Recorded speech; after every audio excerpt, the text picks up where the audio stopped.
irmãos abrir o capítulo de número 10.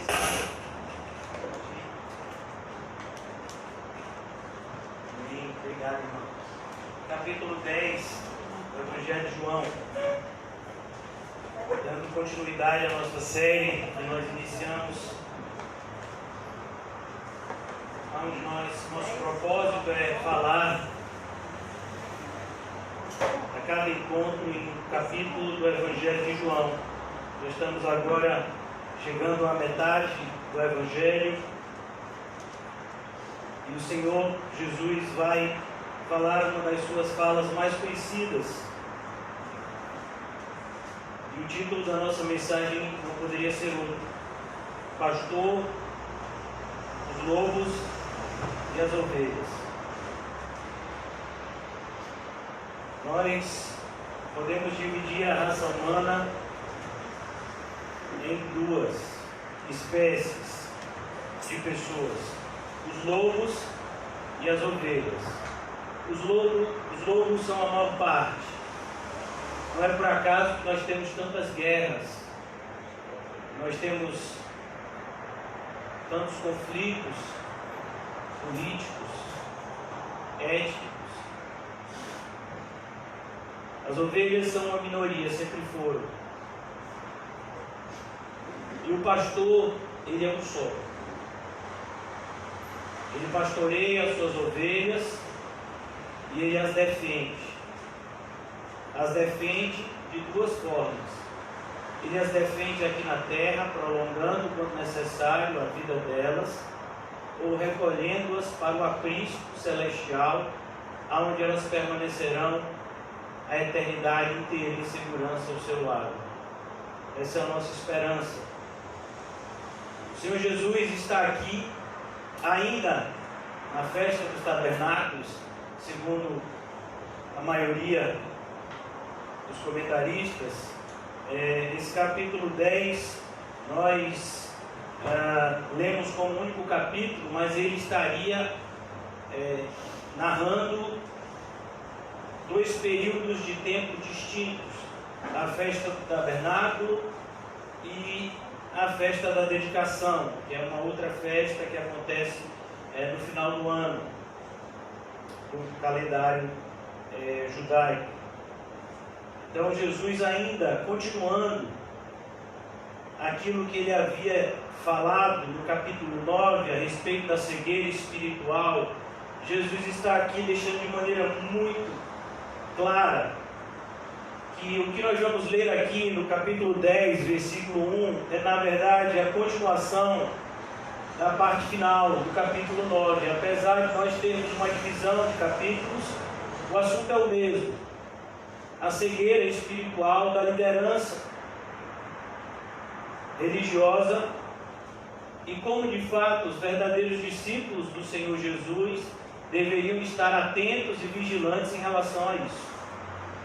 Então eu gostaria de iniciar a exposição de hoje à noite fazendo a leitura dos dois últimos versículos do capítulo 9, que se conectam perfeitamente com o capítulo 10, do versículo 1 ao 21, que é a primeira seção do capítulo 10, onde Jesus justamente fala do pastor e seu rebanho. Então, no capítulo 9, versículo 40, os fariseus, ao verem Jesus falar a respeito da cegueira espiritual, ele diz: alguns fariseus estavam com ele, ouviram-no dizer isso, capítulo 9 de João, versículo 40, e perguntaram: acaso nós também somos cegos? E disse Jesus: se vocês fossem cegos, não seriam culpados de pecado, mas agora, porque vocês dizem que podem ver, a culpa de vocês permanece. E Jesus então diz aqui mais, ele fala mais ainda: eu lhes asseguro que aquele que não entra pelo aprisco das ovelhas,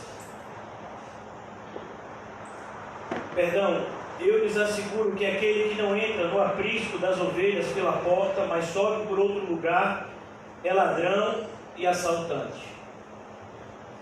Aquele que entra pela porta é o pastor das ovelhas. Então Jesus aqui divide a liderança religiosa em duas: aqueles que fingem querer, de alguma forma, ajudar o povo, encaminhando eles em uma direção, mas que na verdade são cegos, e portanto eles não sabem que tipo de direção estão seguindo, e eles irão cair no abismo juntamente com todos aqueles que o seguem. E existe aquele que é a própria luz do caminho, existe aquele que é o próprio caminho. Ele entra pela porta e ele então guia as suas ovelhas na direção correta. E é por isso, irmãos, que nós temos que tomar muito cuidado, pois um dos sinais que Jesus disse que antecederiam e que anunciariam o seu retorno é justamente a multiplicação de falsos mestres. É o que está escrito no capítulo 24 do Evangelho de Mateus. Eles se multiplicarão e eles enganarão a muitos. E Jesus está dizendo aqui a característica deles. Eles não entram pela porta, eles sobem por outro lugar. O que Jesus está querendo dizer aqui, irmãos?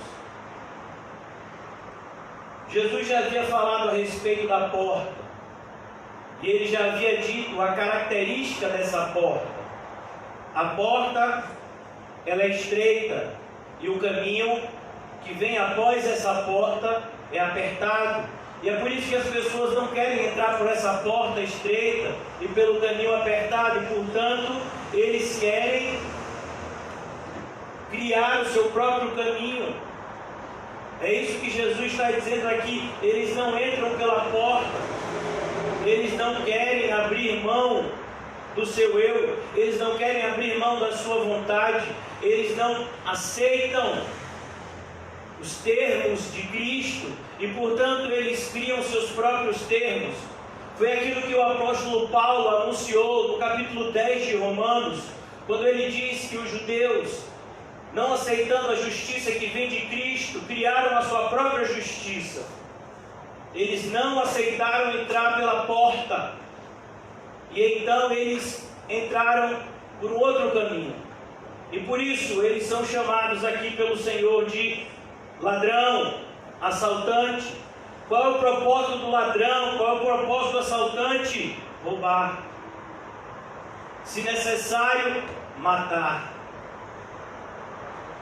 Mas aquele que entra pela porta, aquele que dá o exemplo, é por isso que Jesus diz: renuncie a tudo, tome a sua cruz e me siga. Por que a gente segue Ele? Porque Ele renunciou a tudo. Ele de fato tomou a cruz que ninguém podia carregar, e Ele segue por um caminho, por mais difícil que seja, é um caminho seguro, pois leva ao céu. Ele já nos disse isso no Evangelho de João, no capítulo 1, conversando com Natanael. Ele diz a Natanael: Natanael, você vai ver uma escada e os anjos subindo e descendo sobre o Filho do Homem. Ele é o caminho. Por isso nós podemos e devemos seguir após Ele. Ele é o exemplo, e por isso nós devemos caminhar olhando para Ele. Ele é o referencial, não a liderança religiosa hipócrita da sua época e da nossa época. Os líderes religiosos da nossa época não são referencial. Nosso referencial sempre foi e será a Bíblia. Por isso devemos tomar muito cuidado. Aquele que entra pela porta, este é o pastor de ovelhas. Perceba, irmãos, o pastor está no singular, só existe um pastor. E todos os pastores, eles só são pastores se eles estiverem vinculados ao pastor que é Cristo. Versículo 3: o porteiro abre-lhe a porta, e as ovelhas ouvem a sua voz. E essa é a característica das ovelhas. Elas estão sempre atentas à voz do pastor. O pastor fala e as ovelhas seguem. Na antiguidade, nessa época aqui em Israel, existiam muitas vezes os apriscos, onde os pastores guardavam as suas ovelhas.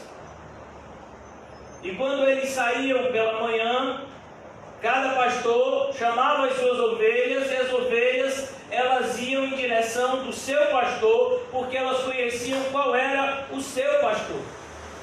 Essa é uma característica da ovelha.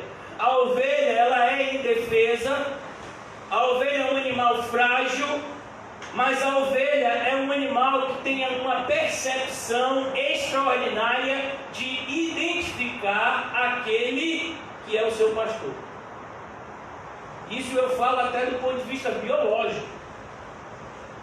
Vocês vão ver vários vídeos no YouTube que mostram isso. Quando o pastor aparece próximo e ele chama as ovelhas, elas estavam deitadas, algumas estavam pastando mais ao longe, mas ao ouvir a voz do pastor, é impressionante como elas todas vêm rapidamente e se reúnem perto dele. Essa é uma característica deste animal. E é por isso que Jesus escolhe este animal como uma analogia àqueles que de fato são dele. Será que de fato nós somos ovelhas, irmãos? O capítulo 25 do Evangelho de Mateus, mais uma vez, a analogia de ovelha é usado, mas lá existe, não os lobos, mas existe um outro tipo de animal que faz oposição à ovelha e que é diferente dela, são os bodes. Os bodes não obedecem a ninguém, eles fazem a sua própria vontade, eles são violentos, eles não seguem a ninguém. E é por isso que lá no capítulo 25 está dito que ele separará os bodes das ovelhas, como o pastor faz, pois eles não podem andar juntos. Eles têm características completamente diferentes. E aqui Jesus está falando das suas ovelhas. O porteiro abre a porta e as ovelhas ouvem a sua voz, a voz do pastor. Nós vimos várias ovelhas que ouviram a voz do pastor, dois irmãos, Pedro e André, mais outros dois irmãos, João e Tiago, um publicano chamado Mateus. Eles ouviram a voz do bom pastor que disse: segue-me, e eles o seguiram, porque eles eram suas ovelhas.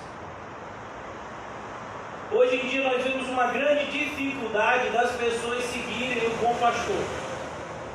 Jesus ainda continua a apacentar aqueles que são seus, e Ele faz isso por meio da palavra de Deus. A palavra de Deus que é pregada, a palavra de Deus que é ministrada, e acima de tudo a palavra de Deus que é vivida por aqueles que efetivamente são deles. Eles têm essa marca, eles ouvem o bom pastor e eles seguem. Mesmo que a geração adúltera e perversa que eles estão inseridos, a nossa, digam que a voz do nosso pastor não deve ser seguida, nós sabemos em quem temos crido e seguimos. Ele chama as ovelhas e ele as chama pelo nome. Mais uma vez, Jesus está mostrando aqui que o relacionamento dele é pessoal. O relacionamento dele é pessoal e íntimo.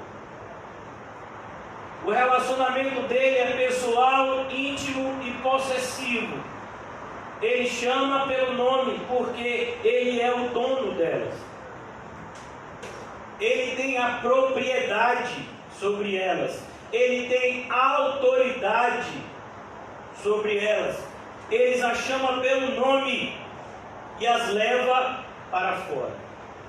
Perceba, a ideia é que aqueles que estão com Jesus, eles não são chamados para viver uma vida estática, uma vida parada, mas eles são chamados para viver uma vida dinâmica, uma vida onde nós somos constantemente guiados de um lugar para o outro, pois nós somos peregrinos em direção à nossa terra prometida, que é o céu.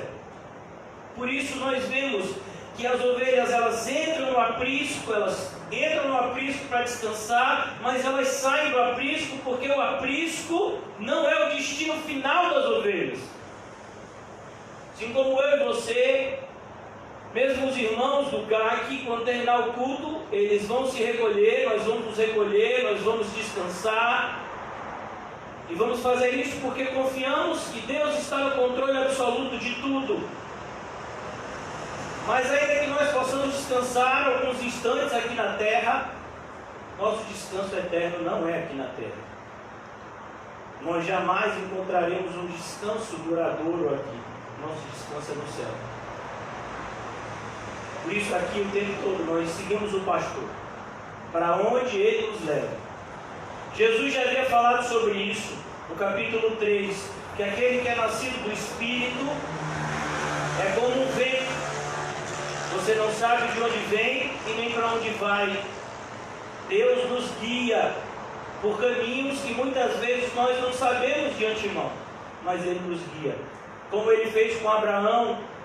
Abraão, sai da tua terra, sai da tua casa, sai do meio da tua parentela e vá para uma terra que eu te mostrarei.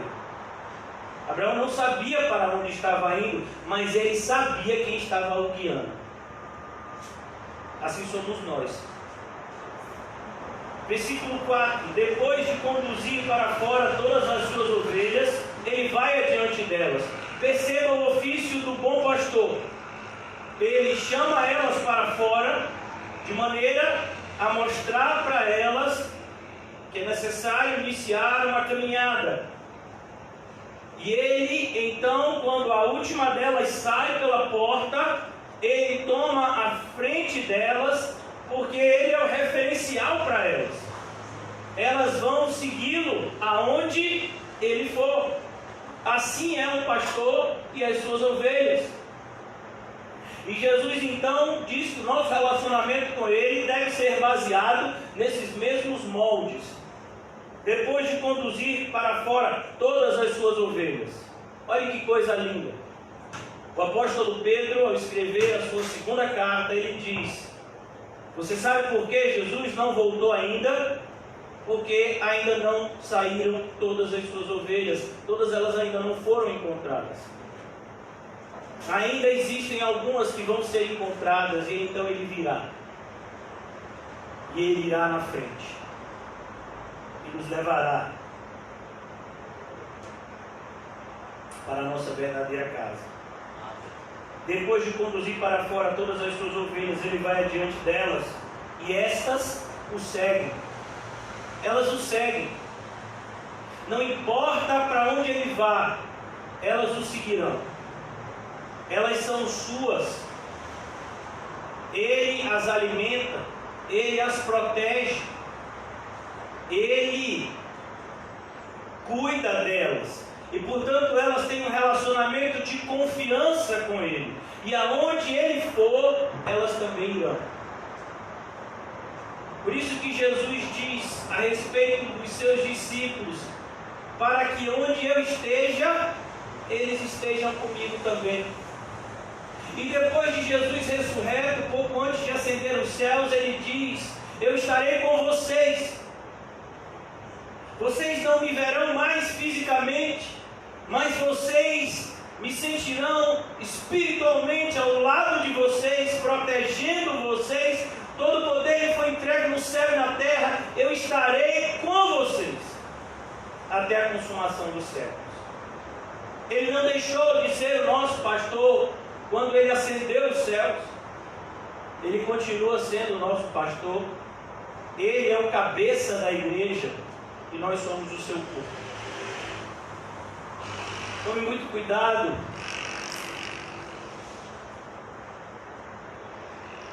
com aquilo que temos ouvido na nossa geração a respeito de cobertura espiritual e coisas semelhantes. Grupos de homens como o Sinédrio, que julgam ser mais sábios do que o próprio Deus e a sua palavra, e criam leis e normas em denominações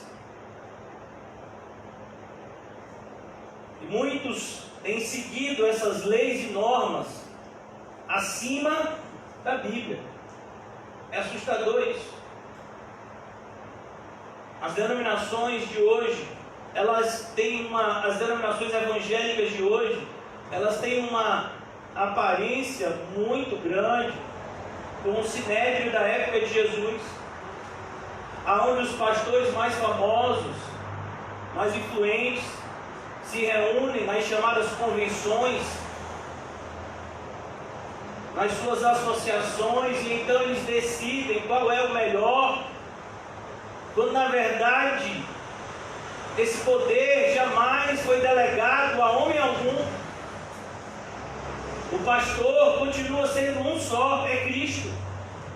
É Ele que determina aquilo que deve ser feito na sua igreja. Foi o que nós vimos ontem, nosso amado irmão José nos mostrando que Jesus, ele tem as 7 estrelas na sua mão direita, e as 7 estrelas são os pastores das 7 igrejas. É a liderança das igrejas que deve estar à mão direita de Cristo.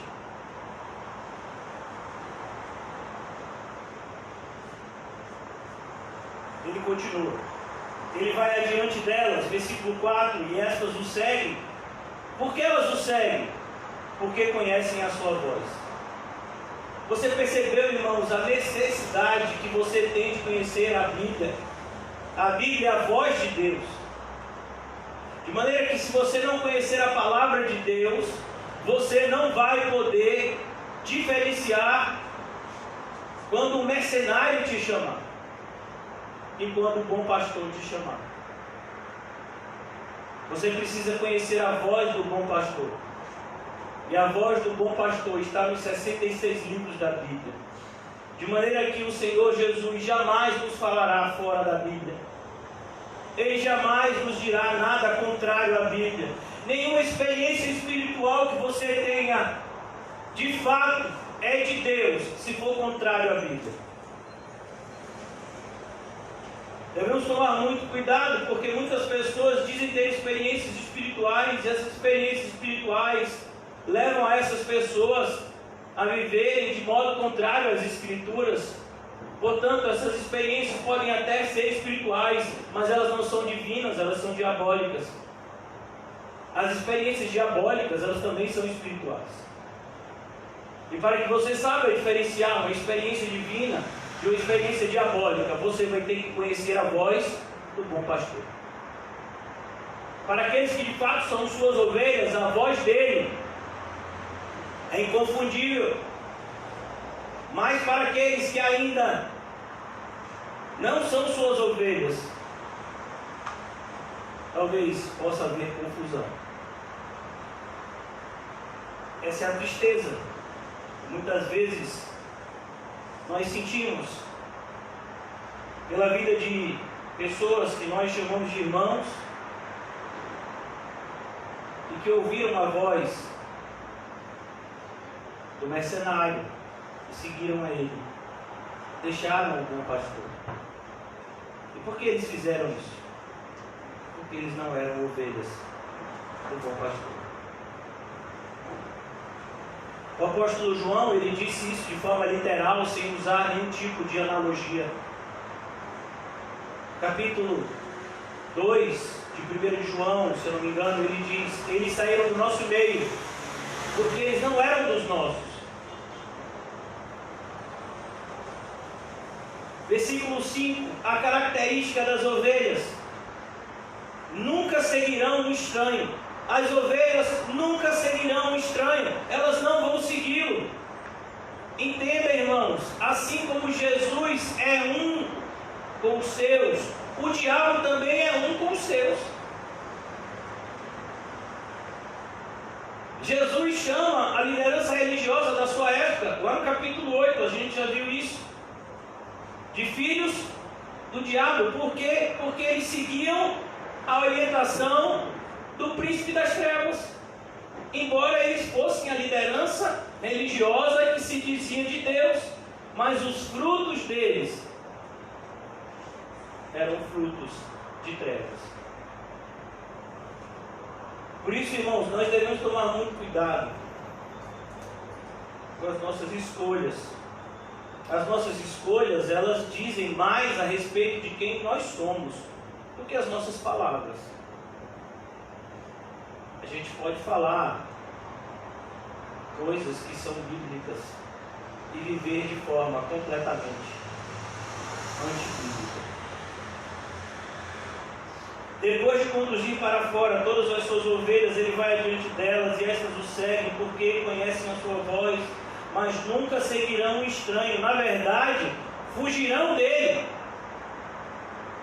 Eu fico assustado, irmãos, porque as pessoas, hoje em dia, elas seguem os falsos profetas com tanta dedicação. Elas seguem os falsos mestres, muitas vezes com tanta entrega. Elas têm a Bíblia, elas até dizem que leem a Bíblia, mas elas estão seguindo o estranho. E elas deviam fugir dele, mas elas estão seguindo após eles, imitando as suas obras. Porque eles falam aquilo que elas querem ouvir, então elas o seguem. 1 João 4. Jesus fala muitas vezes aquilo que nós não queremos ouvir, mas nós sabemos que precisamos ouvir. Mas nunca seguirão o estranho, na verdade fugirão dele, porque não reconhecem a voz dos estranhos. Ele não vai reconhecer a voz daqueles que falam como dragão, mesmo que pareçam como ovelha. Esse é um referencial do anticristo. Ele parece uma ovelha, mas ele fala como um dragão. A gente observa que hoje em dia, muitos na nossa geração têm títulos religiosos, diplomas teológicos, são reconhecidos como homem de Deus, mas eles não seguem a Jesus, muito pelo contrário, eles pregam contra Jesus. Eles ensinam costumes contrários ao que Jesus ensinou e viveu. E as pessoas o seguem, as pessoas os aplaudem. Mas isso já estava anunciado que assim aconteceria. Elas assim o fazem porque elas não são do bom pastor. Nunca seguirão o estranho, na verdade fugirão dele, porque não reconhecem a voz de estranhos. Jesus usou essa comparação, mas eles não compreenderam o que ele estava falando. Jesus usou uma comparação tão simples. Perceba, irmãos, a linguagem de Jesus nunca foi uma linguagem difícil. Jesus nunca usou palavras difíceis, mas o problema é que Jesus fala de forma espiritual. E a nossa carnalidade muitas vezes atrapalha. Jesus fala ao nosso coração e não aos nossos ouvidos. E por isso, se o nosso coração estiver sujo, nós não ouviremos. Por isso que a Bíblia diz: bem-aventurados são os limpos de coração, porque estes verão a Deus. Aqui nós vemos se repetir algo que no Evangelho de João aparece várias vezes. Jesus fala com Nicodemos. Nicodemos não entende. Jesus fala com a mulher samaritana e ela não entende. Jesus fala aqui mais uma vez com os seus discípulos, mas eles não entendem. Muitas vezes isso tem acontecido com a gente. O problema não é que a gente não entenda, o problema é que a gente não quer entender. Porque entender determinadas coisas exigirá de nós uma resposta que nós não estamos dispostos a dar. Então Jesus afirmou de novo: digo-lhes a verdade, eu sou a porta das ovelhas. Perceba que Jesus está falando que ele é o pastor, e agora ele está dizendo também que ele é a própria porta. Ou seja, ninguém pode entrar no aprisco sem passar por ele. Eu sou a porta das ovelhas. Todos os que vieram antes de mim eram ladrões e assaltantes. Mais uma vez, o que Jesus está querendo mostrar aqui é a oposição dele em relação aos falsos mestres, que eram justamente a liderança religiosa da época, o Sinédrio. Eles avocavam para si esse título de líderes religiosos. Eles diziam e as pessoas tinham que cumprir, senão elas eram penalizadas. Nós vimos no capítulo anterior os pais daquele jovem que foi curado, cego de nascença, como eles ficaram com medo de falar qualquer coisa acerca da cura do seu filho, porque se eles falassem qualquer coisa semelhante, que viesse dizer que Jesus é um homem especial, que Jesus é o Cristo, os fariseus já haviam determinado que deveria ser expulso da sinagoga. Eles determinavam e as pessoas tinham que cumprir. É assim que acontece em muitas instituições religiosas. Eu presenciei um fato. Certa feita, uma senhora, e eu falo isso com tristeza, porque assim, ela não é inocente, ela na verdade é tão culpada quanto o falso mestre que ela seguia, mas ela veio até aqui e ela estava muito triste porque ela não podia ceiar na igreja dela, porque ela não era casada no papel. E ela não era casada no papel porque o marido dela era ímpio e disse que não ia casar no papel. E aí o pastor disse que não a batizaria enquanto ela não casasse no papel. E como ela não era batizada, então ela não podia ceiar. Então, no momento em que todos ceiavam na igreja dela, no domingo, às vezes ela saía da igreja, às vezes ela ficava triste, porque ela via todos os irmãos ceando e ela não podia cear. E aí eu disse, ela veio até aqui e eu disse, e por que você está nessa igreja ainda? Ah, mas é porque eu me identifico muito com as coisas de lá. Pelo amor de Deus. Então você percebe, irmãos, que essas pessoas, elas não são vítimas. Elas são responsáveis, elas são corresponsáveis por aqueles que estão lá fazendo isso. Assim como essa pessoa, a maioria dos judeus da época de Jesus, eles rejeitaram a Cristo. Eles preferiram Barrabás do que a Cristo. Isso é assustador. Barrabás era um famoso homicida. E Cristo tinha curado muitos, feito inúmeros milagres para aliviá-los. E eles preferiram Barrabás do que a Cristo. Eles preferiram a liderança do Sinédrio que os oprimia a Cristo, que oferecia a eles uma liberdade.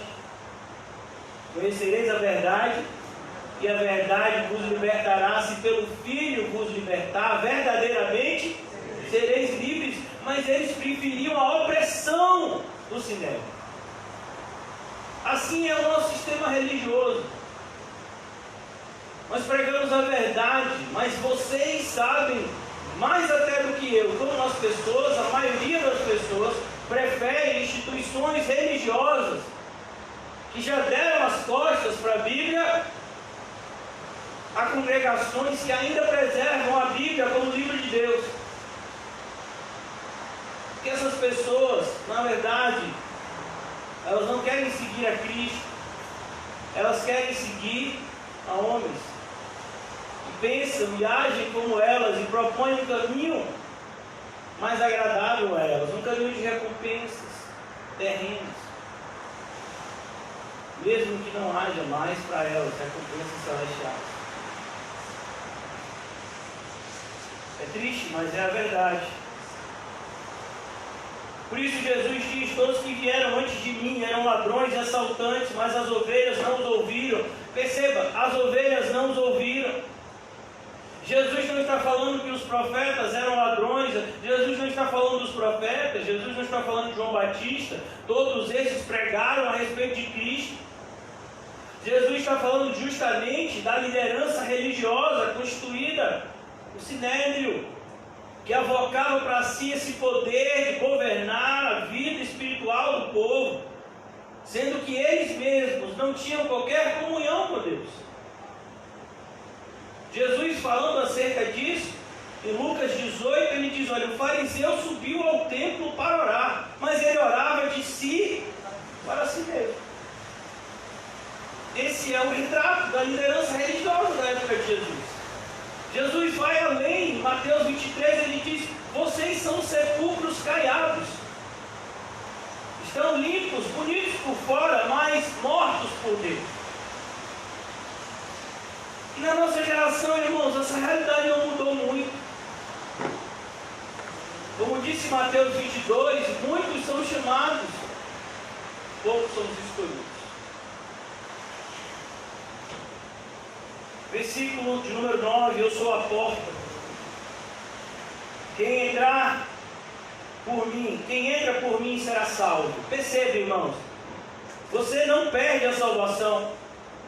Você não é salvo e depois você deixa de ser salvo. Não, quem entra é salvo. O problema, irmãos, é que muitos dizem que entraram e nunca entraram. Muitos olham para a porta, muitos estudam a porta, mas poucos são os que entram pela porta. Pois entrar pela porta significa, como eu disse a vocês, uma mudança total de vida. Não é uma mudança parcial, mas é uma mudança total. A porta é larga, no sentido de que o maior pecador pode entrar por ela, mas ela é estreita, porque o nosso eu tem que ficar do lado de fora. E é por isso que tantas pessoas não querem entrar.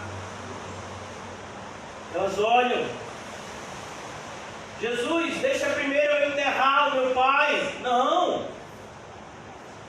Jesus, eu comprei um campo e eu preciso ir vê-lo. Não. Jesus, eu me casei e eu tenho que estar com a minha esposa durante um ano. Era o que acontecia quando as pessoas se casavam, mesmo que o país estivesse em guerra, ele era liberado de ir para a guerra por um ano depois do casamento, com o propósito de suscitar um herdeiro caso ele viesse a morrer. Jesus, eu me casei, eu não posso te seguir agora. Todas essas desculpas, irmãos, elas são rejeitadas pelo Senhor Jesus, porque Ele nos chama para segui-lo sem ressalvas. Eu sou a porta, quem entra por mim será salvo. Quem entra por mim será salvo. Perceba que é uma verdade que Jesus já havia dito no capítulo 3 do Evangelho de João: todo aquele que crê em mim está salvo, mas quem não crê já está condenado. Eu sou a porta, quem entra por mim será salvo, entrará e sairá e encontrará pastagem. E aqui Jesus fala nos versículos mais conhecidos da Bíblia: o ladrão vem apenas para roubar, matar e destruir. E aqui Jesus está falando da liderança religiosa. Os falsos líderes religiosos, eles seguem o mesmo modo de operar do seu pai, que é o diabo, e vem para roubar, matar e destruir. Jesus não está falando aqui nesse versículo propriamente do diabo, mas assim como nós não temos como separar Cristo dos seus servos, também não podemos separar Satanás dos seus servos. É pelo poder de Satanás que eles fazem e falam o que fazem, e o que eles fazem e falam. Por isso Jesus diz: cuidado com os falsos líderes religiosos. Eles vão levar você não para a vida eterna, mas para a morte eterna. Eles não vão acrescentar nada à sua vida, eles vão tirar o pouco que você tem. Eles não vão ajudar você a edificar nada, eles vão destruir você. Então ele diz: o ladrão aqui, a liderança religiosa da sua época, Ele vem para roubar, matar e destruir. Eu vim para que tenham vida e a tenham plenamente. A ideia de abundância, como em muitas traduções, não é uma vida cheia de coisas, mas é uma vida plena, uma vida completa. Versículo 11: eu sou o bom pastor. Perceba como Jesus repete. E aqui, irmãos, Jesus está falando de algo que está na mente daqueles que com certeza estava na mente daqueles que estavam ouvindo a ele. O Salmo 23. O salmo mais conhecido da Bíblia. O Senhor é o meu pastor, e nada me faltará. Quando Davi escreveu aquele salmo, Davi tinha em mente o Senhor Jesus. Por isso Davi diz: ele me faz andar em pastos verdejantes, ele me dá água, ele me protege, eu não tenho receio, ainda que eu passe por lugares perigosos, eu me sinto seguro, porque ele está ao meu lado, me guiando e me protegendo. Ele prepara para mim uma mesa, mesmo diante daqueles que me perseguem e oprimem. A bondade e a misericórdia me seguem, porque ele ordena. E ele me fará habitar para sempre na casa de Deus. É isso que o bom pastor faz. Davi escreveu os feitos de Cristo na vida daqueles que são deles. Era assim que Davi se sentia. É assim que um cristão deve se sentir, uma vez que nós temos um bom pastor. E a ideia de bom aqui fala justamente daquele único que é bom. Porque bom só tem um, que é Deus. Ele é Deus, por isso ele é bom. O bom pastor dá a sua vida pelas ovelhas. Ele demonstra a sua bondade para com os seus, através dessa demonstração profunda de amor, que é dar a sua própria vida pelas suas ovelhas. O assalariado, a maioria das Bíblias tem um termo chamado mercenário, mas no original significa o assalariado. E aí você fica assustado, porque a maioria dos pastores são o quê? Assalariados. Eles trabalham com um salário. Tem problema isso? Tem problema. Não tem problema o pastor ser sustentado. O problema é ele cobrar esse sustento. O problema é ele associar a sua vocação, o seu chamado a uma profissão secular qualquer. Aqueles que são líderes aqui na terra, eles têm uma responsabilidade imensa. Por isso que Tiago, que era um líder aqui na terra, um pastor em Jerusalém, ele diz: olha, cuidado, não se apressem em serem líderes, porque vocês padecerão um duplo juízo. O apóstolo Paulo, nas suas cartas pastorais, ele fala das qualidades que um pastor terreno tem que ter. E o referencial é sempre o bom pastor. E uma das características do pastor é justamente que ele não ama o dinheiro. É literalmente isso que está escrito. Ele não é ligado ao dinheiro. E a gente fica perplexo como as pessoas, elas estão dispostas muitas vezes até a fazer a obra de Deus, desde que elas sejam bem pagas. Nós vivemos num mundo onde as pessoas fazem tudo por dinheiro, inclusive pregar a palavra de Deus. Até a palavra de Deus correta, viu? Não se engane. Muitas pessoas podem pregar a teologia correta, mas elas podem fazer isso por motivos errados. E um deles é justamente a ganância. O apóstolo Paulo falou sobre isso em Filipenses. E aqui Jesus deixa de maneira bem clara: cuidado com aqueles que são assalariados. Por quê? Porque aquele que é assalariado, ele não tem o requisito mais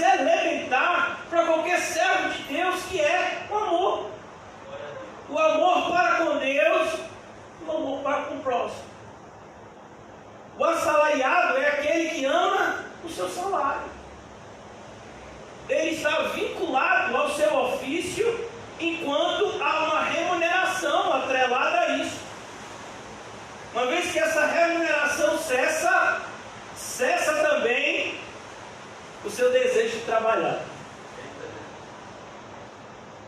E é isso que Jesus diz no versículo 12: o assalariado não é pastor. A ideia aqui é: o assalariado, ele não tem esse cuidado que o pastor tem com a ovelha.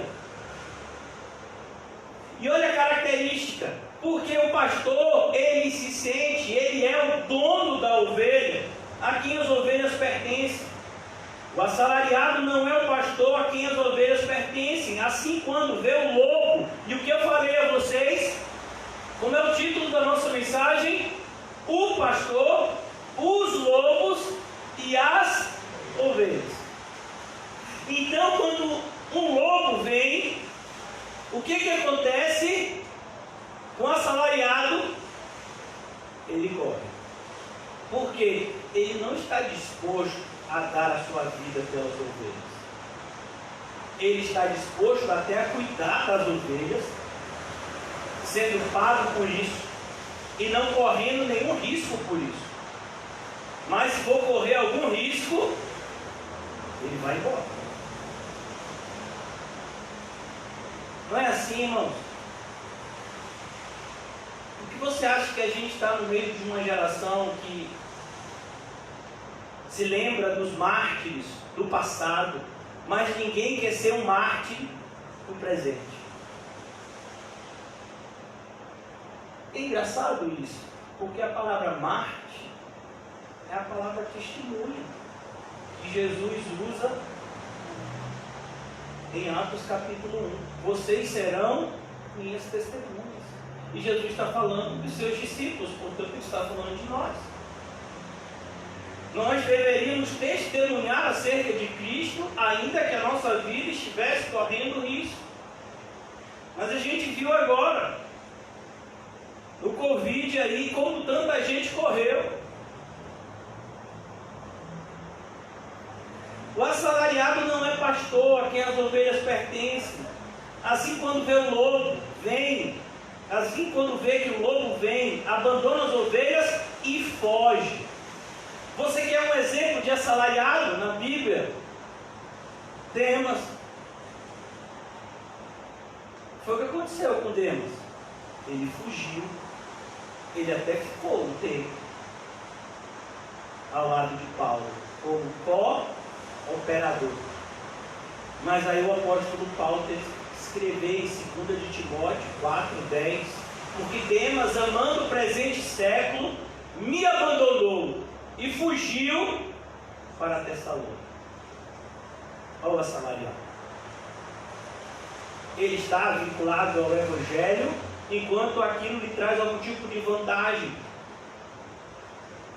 Mas a partir do momento em que as vantagens cessam, ele vai procurar outro lugar. Infelizmente, irmãos, é a maioria. Você e eu somos capazes de ver os pastores que pulam de igreja em igreja justamente atrás de um melhor salário. Pastores que buscam promoções. Pastores que escolhem eventos porque são bem pagos para determinados eventos. Tem pastores conhecidos que pregam e que a agenda deles já está lotada até 2021, 2022, sei lá. E só para constar, eles não pregam de graça, embora eles digam que pregam. Não, eu não cobro nada, é uma oferta que dão. Ó, dê uma oferta pequena para você ver o que vai acontecer com você. Eu não cobro nada, mas assim, algo em torno entre 10 e 20 mil reais pode ser me dado como oferta voluntária. Mas eu não cobro nada. Essas pessoas, elas vão ter que dar conta disso naquele grande dia. Assim, quando vê o lobo, ele abandona as ovelhas e foge. Então o lobo ataca o rebanho. O lobo ataca o rebanho. E o que ele faz com o rebanho? Ele dispersa.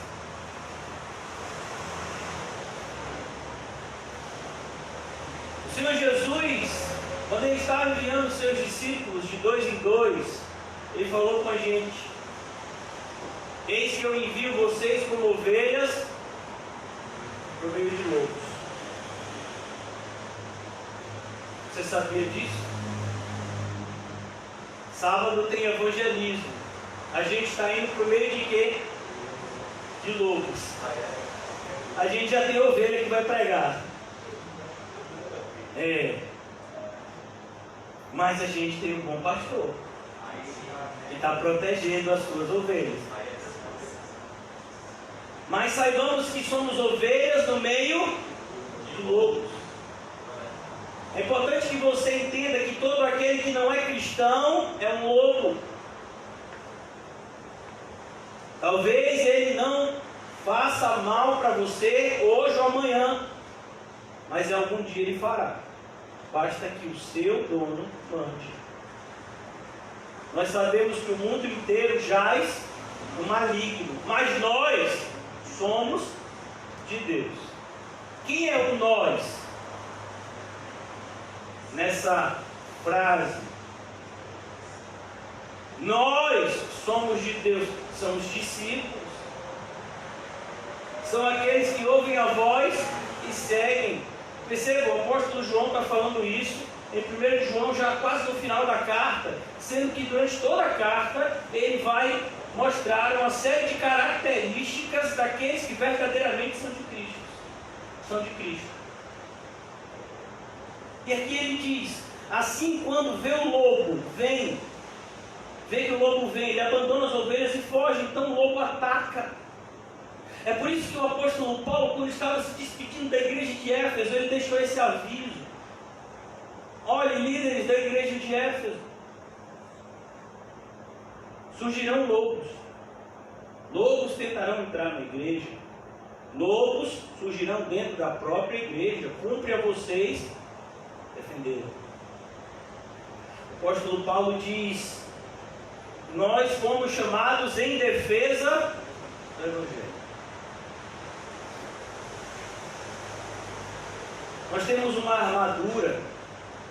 Na nossa armadura, embora a maior parte dela sejam elementos de defesa, nós temos a espada do Espírito e a palavra de Deus, para pelejarmos o bom combate da fé.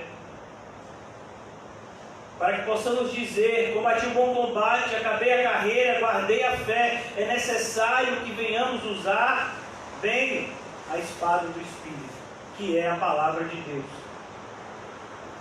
Eu quero que você preste atenção qual é o propósito do ataque dos lobos em meio ao rebanho: dispersar as ovelhas. Você entendeu? Ele quer fechar a igreja. Ele quer que cada um vá para a sua casa, que cada um se esconda embaixo da sua cama. Ele quer que a gente fique longe uns dos outros, porque ele sabe que quando nós estamos juntos em um só corpo, nós somos invencíveis, pois o Senhor, que é o nosso cabeça, Cristo, sempre nos conduz em triunfo. Talvez você não saiba disso, mas o inimigo sabe. Talvez você não tenha lido ainda isso na Bíblia, mas o inimigo leu. Por isso o propósito dele é dispersar. O propósito dele é fazer os desigrejados. O propósito dele é tirar a alegria das pessoas em estar na igreja, em ser igreja, em viver como igreja. Esse é o propósito do ataque do lobo. E vocês perceberam como o lobo tem sido bem sucedido na nossa geração. O lobo ataca. Ele foge. Quem é que foge? O assalariado. Ele foge porque é assalariado. Ele não se importa com as ovelhas, ele se importa apenas com o seu salário. Ele não se importa com as ovelhas. Quantas vezes a gente tem visto centros de recuperação, aonde são verdadeiras casas de tortura, e ainda tem o nome de evangélicos, são liderados por Pastores, os ditos pastores evangélicos, mas lá dentro acontece todo tipo de abominação que você imaginar. Eles são assalariados. E as pessoas gostam disso. Sentem donas.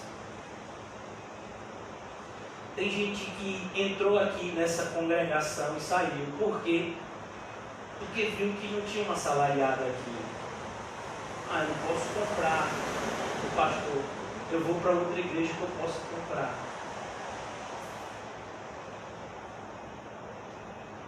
Eu sou o bom pastor, Jesus repete. Eu sou o bom pastor. Eu conheço as minhas ovelhas. Uma das características do bom pastor é o relacionamento íntimo com as suas ovelhas. O verbo conhecer denota isso. Conhecer não significa um mero conhecimento intelectual. Conhecer significa relacionar-se intimamente com alguém. Então, quando ele diz, eu conheço as minhas ovelhas, eu me relaciono com elas. Eu falo com elas. Elas falam comigo. Eu conheço a lã delas. Eu conheço o tamanho delas. Eu sei do que elas são capazes e do que elas não são capazes. O pastor precisa saber disso, para que ele não venha forçar demais o rebanho. Ele conhece.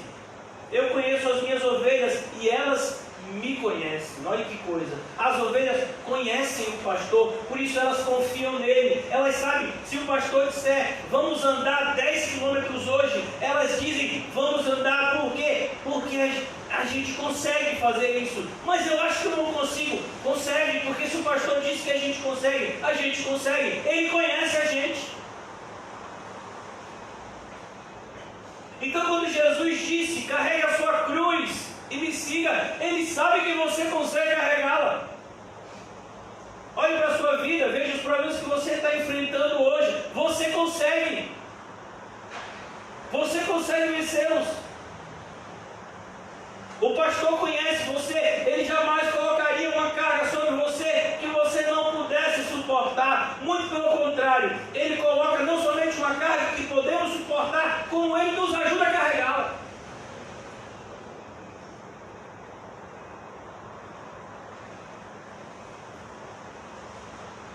Eu sou o bom pastor, eu conheço as minhas ovelhas, elas me conhecem. Assim como o Pai me conhece, eu conheço o Pai. Eu dou a minha vida pelas ovelhas, ele repete. Eu dou a minha vida, ele não deu a vida pelo mundo. Você prestou atenção? Ele não está dando a vida pelos lobos. Ele não está dando a vida pelos assalariados. Ele não está dando a vida pelos ladrões. Ele está dando a vida pelas suas ovelhas. Assim como o Pai me conhece, eu conheço o Pai, eu dou a minha vida pelas ovelhas. Tenho outras ovelhas que não são deste aprisco. Jesus está falando de você e de mim. Jesus estava dizendo, eu tenho outras ovelhas que não são de Israel. O Evangelho chegou ao nosso país, conhecido pelo nome de Brasil. Mas essa palavra também é para mim e para você. Jesus, se Ele de fato nos alcançou, Ele colocou no nosso coração um desejo de fazer de tudo para com todos, para, se possível, salvar alguns. Nós acreditamos que existem ovelhas que ainda não estão aqui e elas serão chamadas pela pregação fiel do Evangelho. Por isso nós oramos para que o Senhor nos faça cada vez mais uma igreja missionária, porque uma igreja que não é missionária não é uma igreja. Tem outras ovelhas que não são deste aprisco, é necessário que eu as conduza também. É necessário que a gente pregue a tempo e fora de tempo. O que o apóstolo Paulo está dizendo a Timóteo: Timóteo, você vai pregar na igreja e você vai pregar também fora da igreja. Elas ouvirão a minha voz e haverá um só rebanho e um só pastor. Perceba a unidade. Há um só rebanho, há um só pastor. Nós vivemos em uma época onde as denominações falam mais alto do que a própria Bíblia. É assustador como as pessoas não se preocupam se algo é bíblico, mas elas se preocupam muito mais em levantar bandeiras de confissões de fé que foram feitas por homens.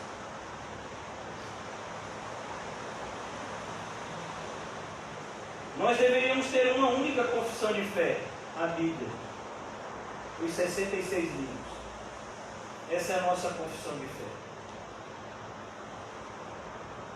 Deveria ser.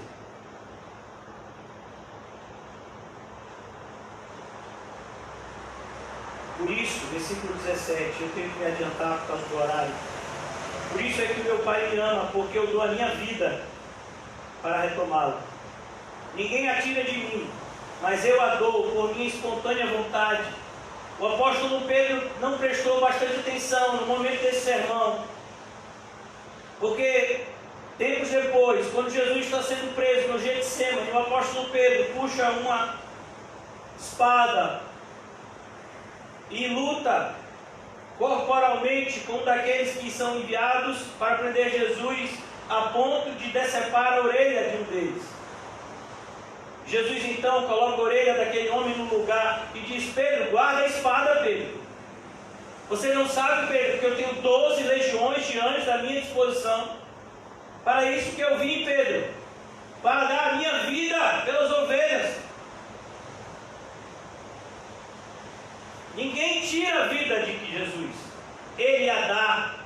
Por isso ele bradou e disse: está consumado. Eu entreguei a minha vida pelas minhas ovelhas. Por isso é que meu Pai me ama, porque eu dou a minha vida para retomá-la. Ninguém a tira de mim, eu a dou por minha espontânea vontade. Eu tenho autoridade para dá-la e para retomá-la. Esta ordem recebi de meu Pai. Olhe que coisa linda, a harmonia do Pai e do Filho. Diante dessas palavras, os judeus ficaram outra vez divididos. Muitos deles diziam: ele está endemoniado, enlouqueceu, por que ouvi-lo? Mas outros diziam: essas palavras não são de um endemoniado. Pode um demônio abrir os olhos aos cegos? Perceba como esse sermão de Jesus está ligado ao dia em que ele curou os cegos. O cego de nascença, perdão, no capítulo anterior, capítulo 9. Agora, na parte final do capítulo, os versículos 22 ao 42, o apóstolo João vai nos mostrar a incredulidade dos judeus. Tempos depois, Jesus volta a Jerusalém, já para uma outra festividade.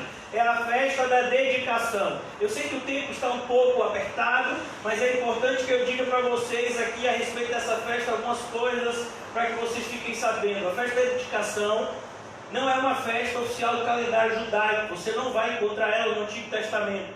A festa da dedicação é uma festa que foi feita na época dos Macabeus. Na Bíblia Católica, você vai encontrar lá Macabeus 1 e 2.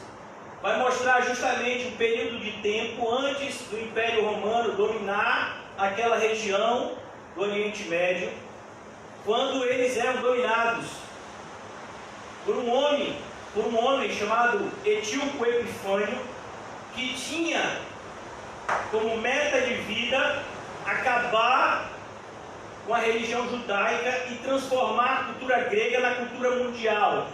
Então, Etíoco Epifânio, como uma afronta, ele vai e sacrifica um porco, que era um animal imundo, no altar do Senhor.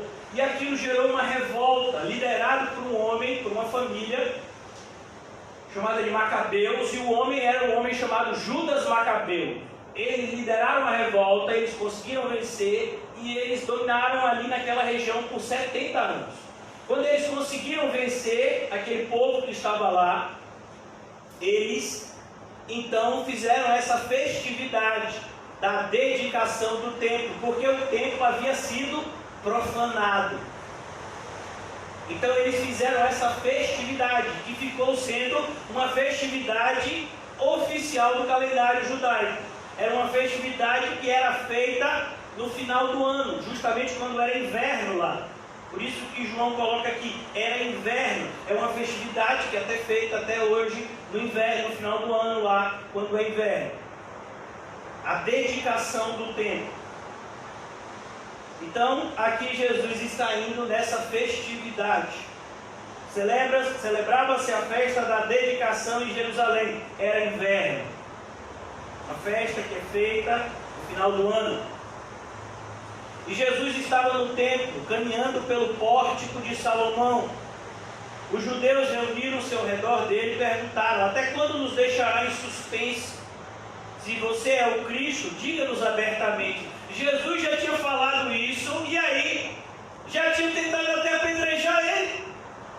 Jesus já tinha dito isso em Nazaré, na sinagoga de lá, e tentaram lançar ele de cima do monte.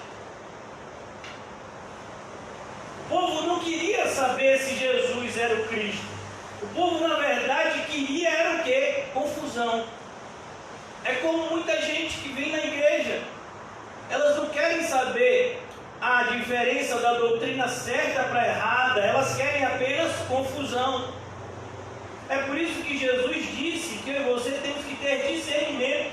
E Jesus vai nos apresentar dois animais. Jesus gostava de animal.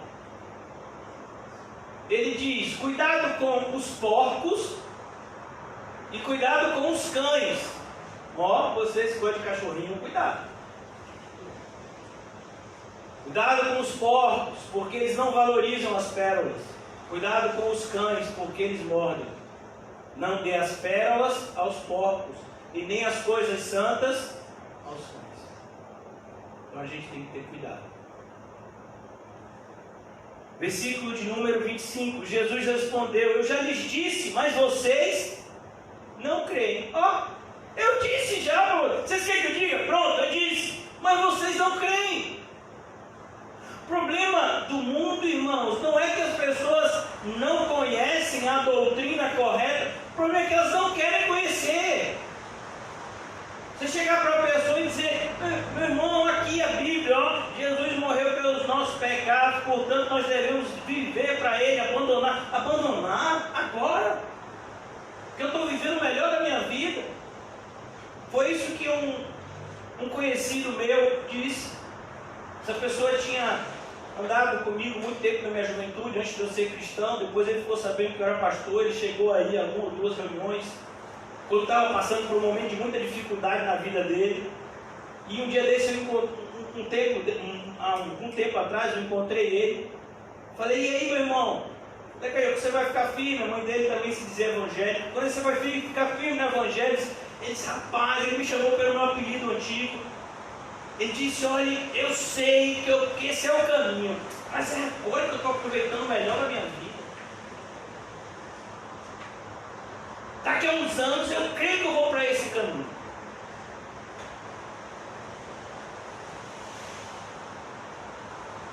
Perceba, irmãos, que essa é a verdade.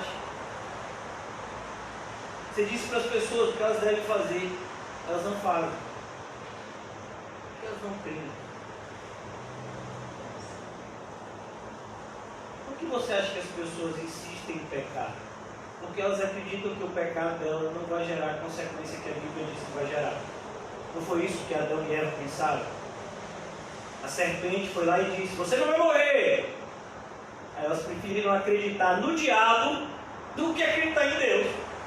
Deus disse: se comer do fruto, certamente morrerás. Aí vem a serpente e diz: não, que nada, Deus está me exagerando, pode comer, fica tranquilo, você vai ser como Deus, seus olhos vão se abrir, vai ser maravilhoso. Eles preferiram acreditar na serpente, irmão. É o mundo que a gente vive. As pessoas preferem acreditar mais no diabo do que em Deus.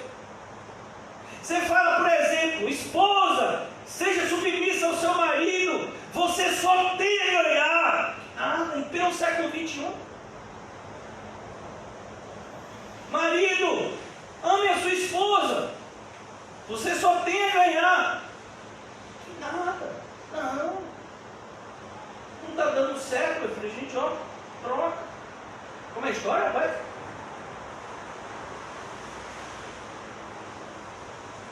Essa é a geração que a gente vive.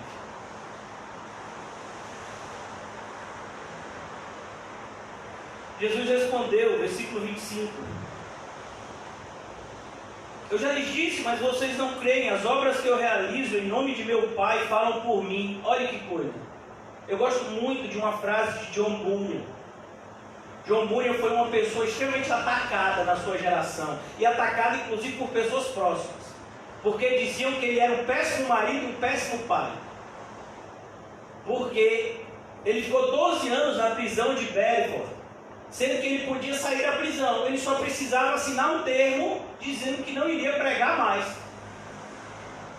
E ele tinha 4 filhos. Dentre esses filhos, tinha uma filha que era cega, precisava de cuidados especiais. Ele nunca foi rico. Embora muitos ganhem dinheiro com seu livro hoje, O Peregrino, ele nunca ganhou. E eles diziam: vem cá, rapaz, você vai deixar sua esposa assim? Seus filhos precisando do seu cuidado. Imagine ele ouvindo isso ano após ano. 2 anos na prisão, rapaz, que assina logo esse termo aí. 3 anos, rapaz, você vai ficar mais quanto tempo aí, rapaz? E se você morrer? 4 anos, 5 anos, rapaz, ano que vem vai fazer 10 anos que você está nessa prisão. E você tem que sair, rapaz, a sua esposa aí está envelhecendo, seus filhos estão crescendo sem você. E foi para essas pessoas que acusavam tanto ele que ele disse: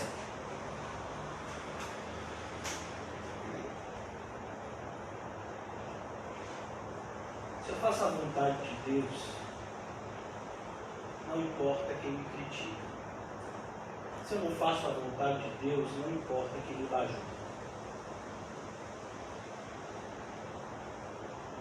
É isso, irmão. Se a gente quiser rejeitar a Bíblia e começar a fazer uma religião que o povo gosta, que é uma religião misturada, que é uma religião miscigenada, que é uma religião cheia de motivação mundana, as pessoas vão amar, mas Deus vai odiar. Mas se a gente prega a palavra e somente a palavra e nada mais do que a palavra, aí as pessoas não vão gostar, mas Deus vai. E aí você vai ficar com quem? Por isso, irmãos, não importa quem te critique, se você está em paz com Deus. Agora, cuidado com os que te bajulam quando você não está em paz com Deus. E Jesus sabia bem disso. Ele continua dizendo: as obras que eu realizo em nome do Pai falam por mim. A sua vida fala por você. Me diga aí a sua vida. Me diga como é a sua vida. O que você tem renunciado por amor a Cristo. Me diga. Me diga o que você faz. Me diga como foi o seu dia, como foi a sua semana, como foi o seu mês. As suas obras falam diante do Pai. Cuidado com esses pastores que dizem para você que Jesus fez tudo e que agora você pode deitar em berço esplêndido e ficar esperando Jesus te chamar. Ele vai te chamar, mas para te condenar. Eu fiz tudo por você. Por que você não fez o que eu mandei? Não foi isso que ele falou para aquele que ele deu uma moeda? Eu dei a moeda para você e mandei que você negociasse com ela. Por que você não negociou?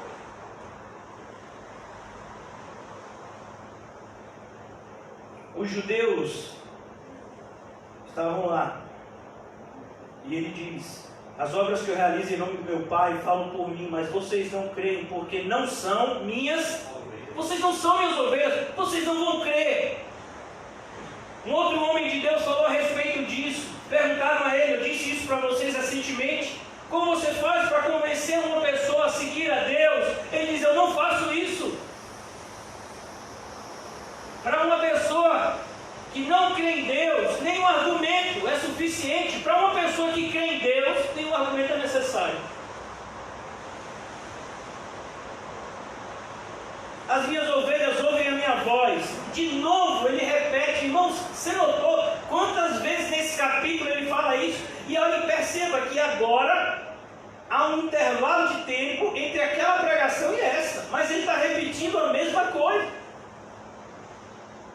As minhas ovelhas ouvem a minha voz, eu as conheço e elas me seguem. Jesus está repetindo a mesma coisa que tinha pregado meses antes, em outra festividade. O apóstolo Paulo, seguindo esse mesmo exemplo, ele diz: eu não me importo de pregar a vocês as mesmas coisas, porque isso é segurança para vocês. As minhas ovelhas ouvem a minha voz, eu as conheço, elas me seguem, eu lhes dou a vida eterna e elas jamais perecerão. Elas jamais perecerão. Portanto, se uma pessoa é ovelha de Cristo, ela nunca perderá a salvação. Não importa quem diga o contrário. Não importa. As pessoas hoje em dia dizem: não, a salvação pode se perder. Irmão, deixa eles dizerem o que eles quiserem dizer. A sua preocupação tem que ser em ser ou não uma ovelha de Cristo. Você tem que fazer o que a Bíblia manda você fazer. Examine-se o homem a si mesmo. Então você tem que se examinar. Você está vivendo como ovelha de Cristo? Se você está vivendo como ovelha de Cristo, você é salvo. E se você tropeçar, você vai perder a salvação? Não! Você pede perdão. E Ele te perdoa? Te perdoa. Todo aquele que confessa e deixa, todo aquele que confessa e deixa, todo. Filhos, não pequei, mas se vocês pecarem, não se esqueçam. Nós temos um advogado, Jesus Cristo, o justo.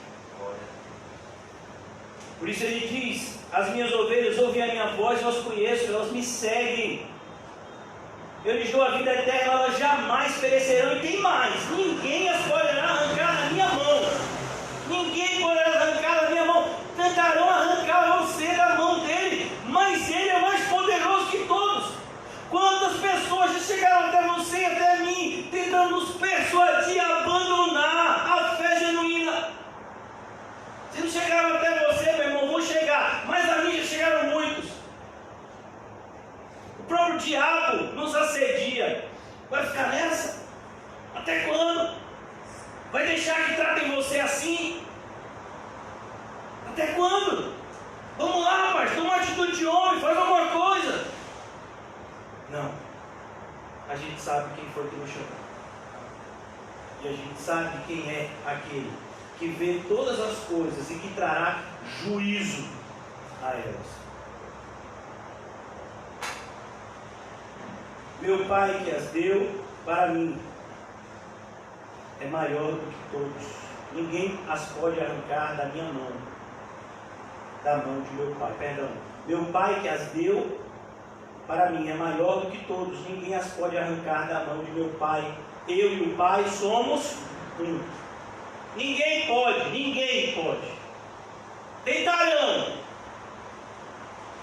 Tentaram fazer isso com Blandina, tentaram fazer isso com tantos cristãos.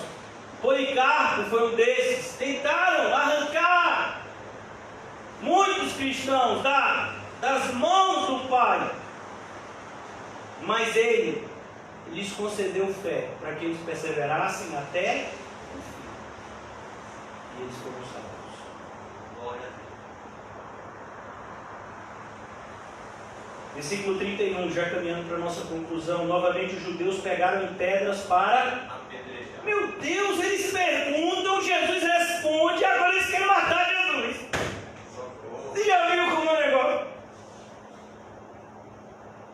A pessoa pergunta: e aí, pastor, o que você acha que está acontecendo com a minha vida? Você está indo para o inferno. Ah, pastor, eu não gosto muito de aqui, não está mais ouvindo, nada. Por que permitir. Se você pode, eu não posso. Novamente os judeus pegaram em pedras para apedrejá-lo, mas Jesus lhes disse: eu lhes mostrei muitas boas obras da parte do Pai, por qual delas vocês querem me apedrejar? Me diga aí, por qual delas? A gente sempre pergunta, eu sempre pergunto quando as pessoas se levantam, vocês conhecem muito bem isso. Quantas pessoas já se levantaram contra a pregação? Principalmente, né? Às vezes de maneira oculta, né? Ele não fala para o pastor, mas chega para o lado assim, não, eu concordo muito com o que ele falou, daquele jeito. Aí você pergunta assim, sim, qual foi a parte que não é bíblica que ele disse? Não, o que ele falou é bíblico, eu só estou dizendo assim que é um exagero. Sim, mas não é bíblico. Como é que é bíblico e é um exagero? Eu não entendi. Me explique. É o que Jesus está dizendo aqui. Sim, eu estou fazendo o que o Pai manda. Me diga aí, vocês estão querendo me matar, mas é por quê mesmo?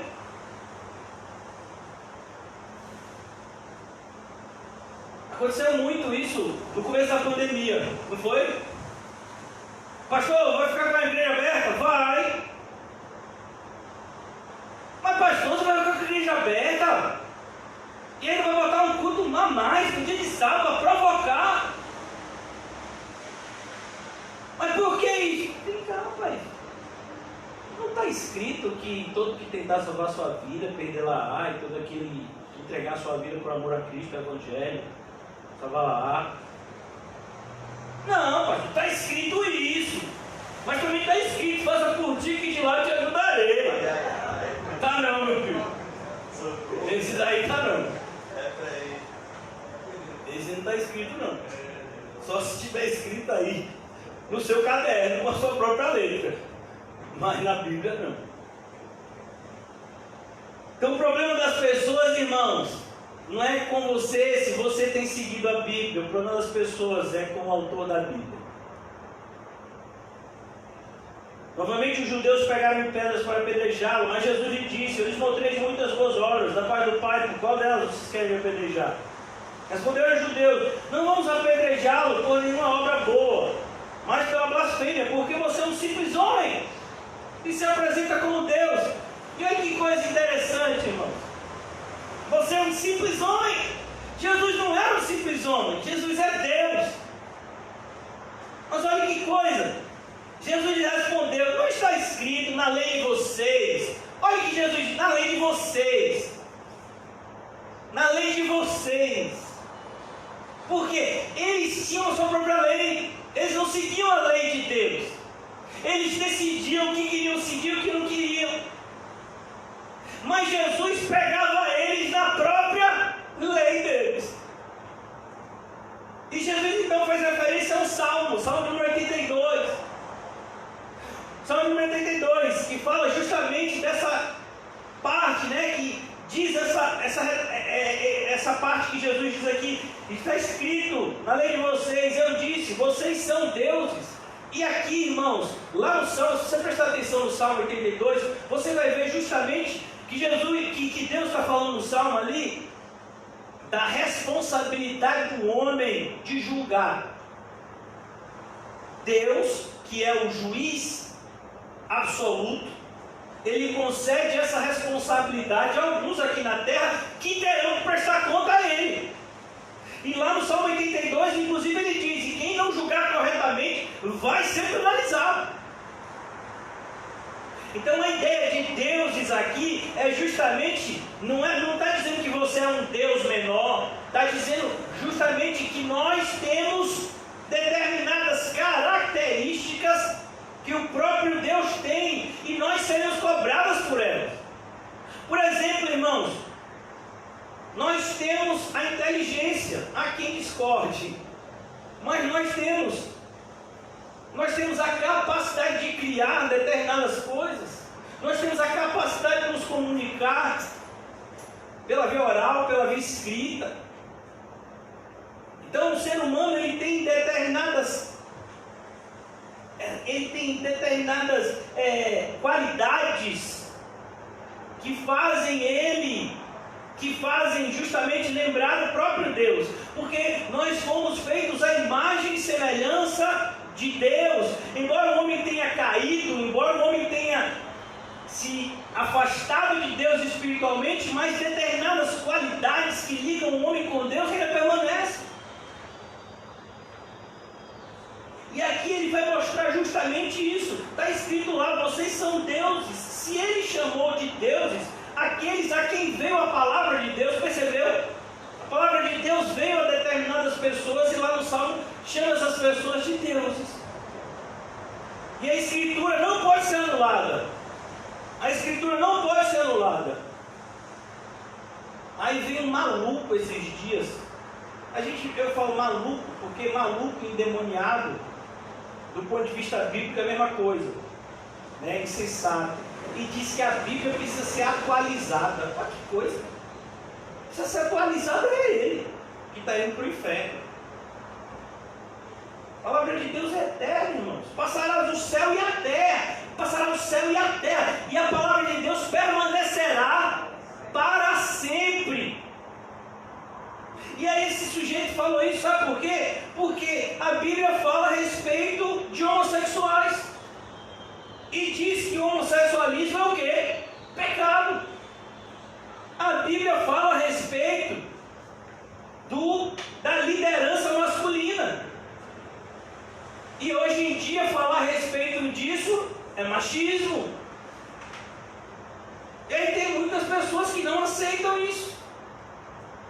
A Bíblia vai dizer para que a gente venha aprender a ficar contente. Ou seja, a Bíblia não vai apoiar ninguém a fazer nenhum tipo de rebelião, por qualquer motivo que seja, político, econômico. A Bíblia diz, não, tem um problema na sua vida? Ore. Ah não, mas a gente está querendo revoltar, a gente está querendo fazer rebelião. Isso não é bíblico não. Não, a gente precisa atualizar a Bíblia, porque se a gente ficar mantendo, inclusive foi por causa disso que esse homem falou isso. Eu não posso chamar uma pessoa dessa de pastor, a gente pode chamar ele de lobo, né? A Bíblia precisa ser atualizada. Ele usou justamente esses exemplos.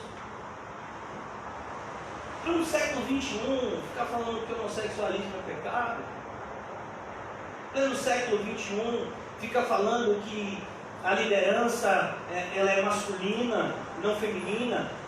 Pleno século XXI. Não, meu filho, pode ser o século 22, 23, 24.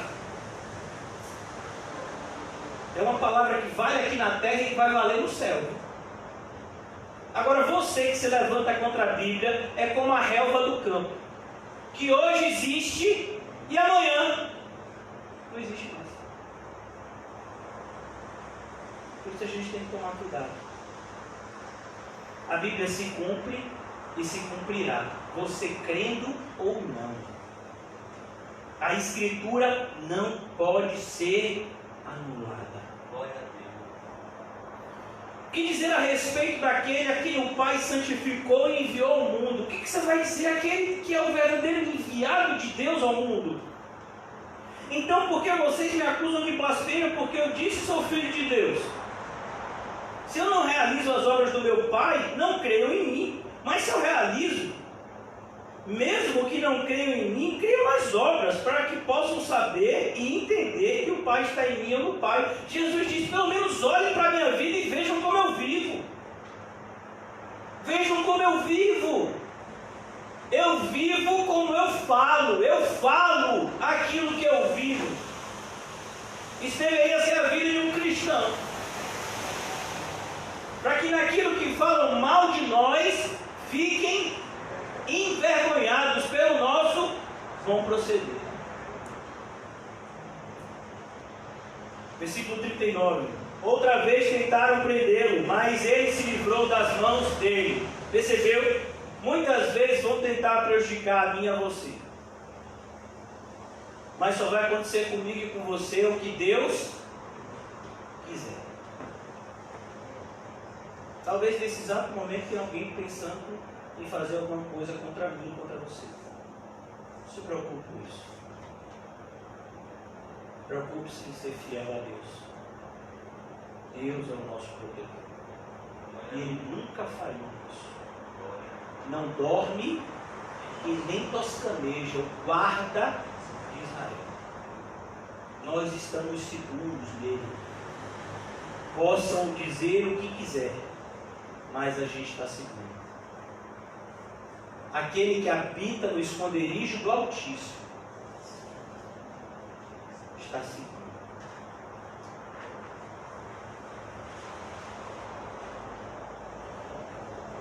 Versículo 40. Então Jesus atravessou novamente o Jordão e foi para o lugar onde João batizava nos primeiros dias do seu ministério. E ali ficou. E muita gente foi até onde ele estava, dizendo: embora João nunca tenha realizado um sinal milagroso. E eu sou apaixonado por esse texto de João. João o apóstolo está falando de João Batista. Eu sou apaixonado porque desde que eu comecei no Evangelho, irmãos, eu sempre ouvi gente querendo fazer um monte de coisa. Tem gente que quer voar, tem gente que quer falar em línguas, tem gente que quer falar não sei o que, tem gente que quer fazer milagre, tem gente que quer levitar. Eu sempre tive algo no meu interior. Eu quero aprender, ter coragem de pregar a palavra de Deus. E aí eu li esse versículo aqui e eu me encontrei. João não fez nenhum sinal.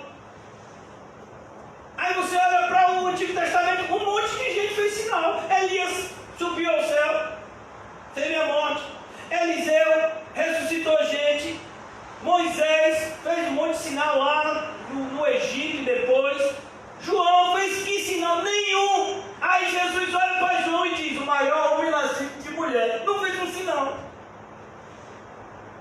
Você percebeu? Você não precisa fazer sinal. Você precisa conhecer e fazer conhecido a Cristo.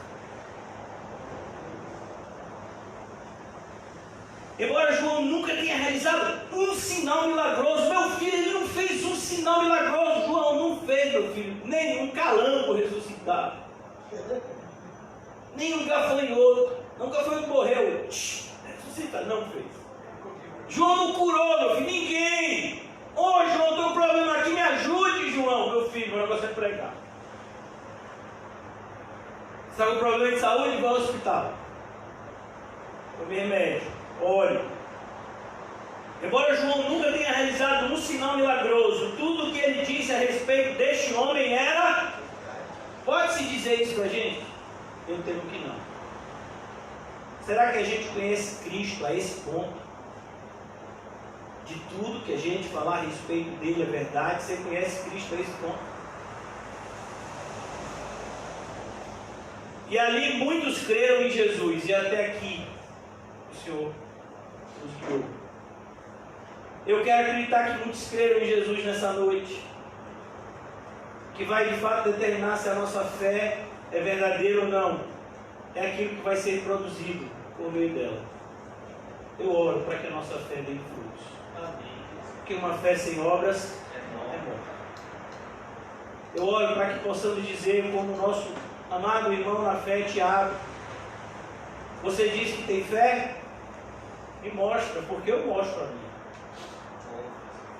Que o Senhor nos ajude a parar de nos escondermos atrás da árvore e atrás de folhas de figueira, e a vivermos uma vida diante de Deus e diante dos homens, uma vida que testemunha acerca de Cristo e este crucificado a nosso favor. Obrigado, Senhor Jesus, por nos mostrar mais uma vez o teu amor para conosco. Se nós te amamos, Senhor, é porque o Senhor nos amou primeiro. Que sejamos constrangidos pelo teu amor bendito, Senhor, a cada vez mais nos santificarmos, a cada vez mais vivemos uma vida, Senhor, buscando as coisas do alto, a cada vez mais oferecendo o nosso corpo vivo, santo e agradável a Ti. Esse é o nosso culto racional. Ajuda-nos, Senhor Jesus, a vivermos de forma que Te agrade, que possamos ter um testemunho da Tua parte, que fazemos o que Te agrada, Senhor. que sejamos conhecidos como tuas ovelhas, porque ouvimos a tua voz e te seguimos. Ó Senhor Jesus, livra-nos de termos os nossos ouvidos tapados e a nossa mente obscurecida, para que não venhamos a te ouvir nem a te seguir. Livra-nos disso, Senhor. Que estejamos sempre atentos àquilo que o Senhor tem a dizer e disposto a obedecer. Despede-nos em paz. Que a tua paz, que excede todo entendimento, nos faça descansar em ti, mesmo diante dos maiores obstáculos, na certeza do salmista, que ainda que passemos por lugares perigosos, a tua vara e o teu cajado nos consolam. A tua companhia é a nossa segurança. Que tenhamos essa fé, Senhor, cada vez mais robustecida. Em nome de Jesus. Amém e graças a Deus. Amém, irmãos? Saúde-se mutuamente, com um olhar santo. E não se esqueça de perguntar a você mesmo: você é ovelha ou lobo?